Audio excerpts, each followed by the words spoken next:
आगामी मङ्सिर 4 गते हुने प्रतिनिधि सभा र प्रदेश सभा निर्वाचनको मिति नजिकिँदै गएको छ।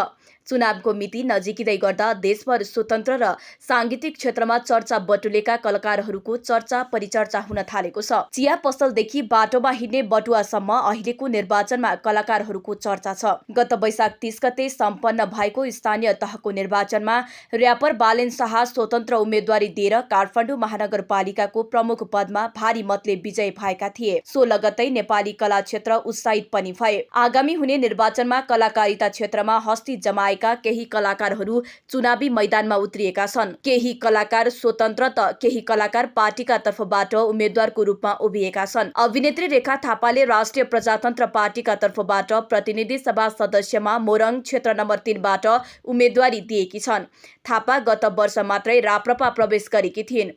उनले चुनावका लागि घर दैलो कार्यक्रम सुरु गरिसकेकी छन्। थापाले आफ्नो राजनीतिक यात्रा, समयको माग र आफ्नो उम्मेदवारी यसअघिका प्रतिनिधिले गरेको घातक विद्रोह रहेको बताउँदै आएकी छन्। हिम्मत, दुर्गा, काली, धड्कन, दोबाटो, हिफाजत लगायतका दर्जनौं फिल्ममा अभिनय तथा निर्देशन समेत गरेकी थापा पहिलो पटक उम्मेद्वारको रूपमा चुनावी मैदानमा उत्रिएकी हुन्।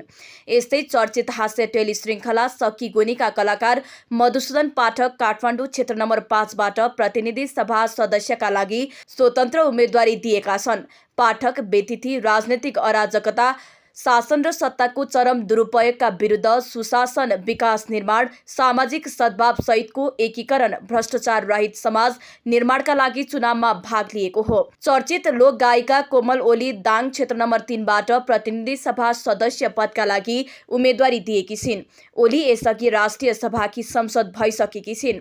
यति बेला चुनावको प्रचार प्रसारमा व्यस्त रहेको ओली नेकपा एमालेबाट चुनावमा उठेकी हुन्।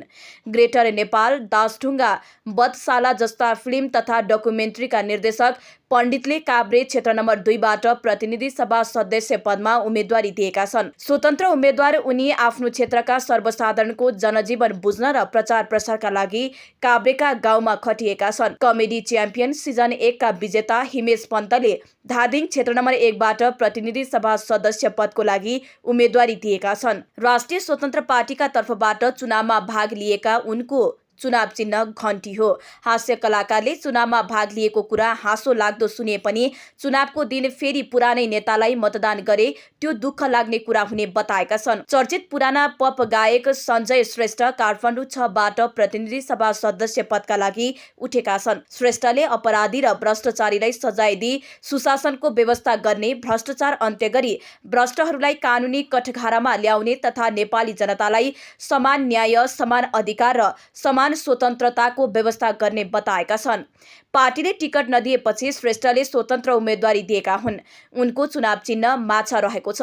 फिल्म निर्देशक तथा निर्माता रोज राणाले प्युठान जिल्ला प्रदेश ख बाट प्रदेशसभा सदस्य पदका लागि उम्मेदवारी दिएका छन्। नेपाली कांग्रेसबाट चुनावमा उठेका राणा अहिले प्रचार प्रसारमा व्यस्त छन्।